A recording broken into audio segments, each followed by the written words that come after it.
आसंता जून 6 विवाहित महिलांकर एक खास पर्व सावित्री व्रत पालित हेबाकु जाउची। ओडिया घरर विवाहित नारी माने एही दिन निज स्वामीर मंगल मनासिबा पाई उपवास करिथांती।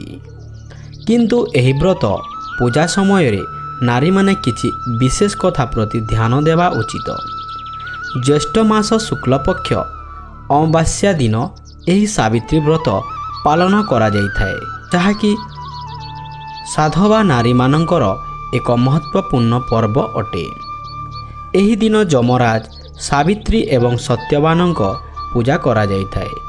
सावित्री जेउ दिन ठारू निज मृत स्वामी को यमराजंक ठारू फेराई आनिथिले सेबेठारू एही सावित्री व्रत पालन होई आसुअछि। एही दिन विवाहित महिला सकालू शीघ्र उठी नित्यकर्म शेष करी पूजा पाई आवश्यक जिनिस यथा व्रत, नाली रंगर शाढ़ी, शंखा, अलता, सिंदूर पानिया, दर्पण दुब, बरकोली पत्र इत्यादि नहीं पूजा करने जाइथांती।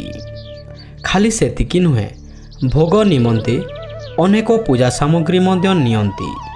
एही दिन विवाहित महिला नाली रंगर शाढ़ी ही पिंधिबा उचित, कारण यह विवाहित महिलांक संकेत अटे। जदि कला रंगर शाढ़ी पिंधती तेबे स्वामी आयुष क्षीण होइताए।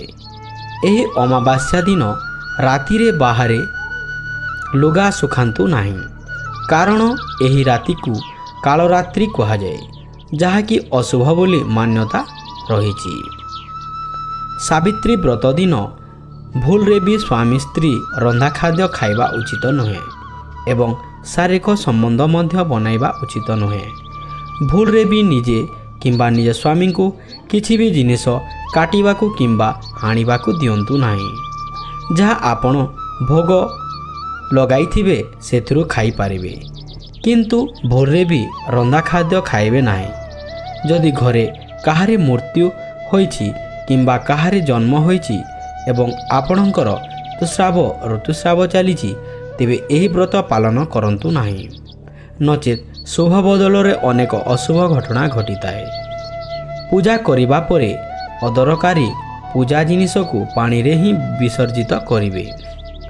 एही दिन त्रिदेवंकर पूजा करा जाइथाए। एही दिन लक्ष्मी, पार्वती एवं सावित्री को पूजा करि पारिबे। एही समस्त देवता बरगछरे बास करुथबारु बरगछ को मध्य पूजा करिबा जरूरी होइथाए।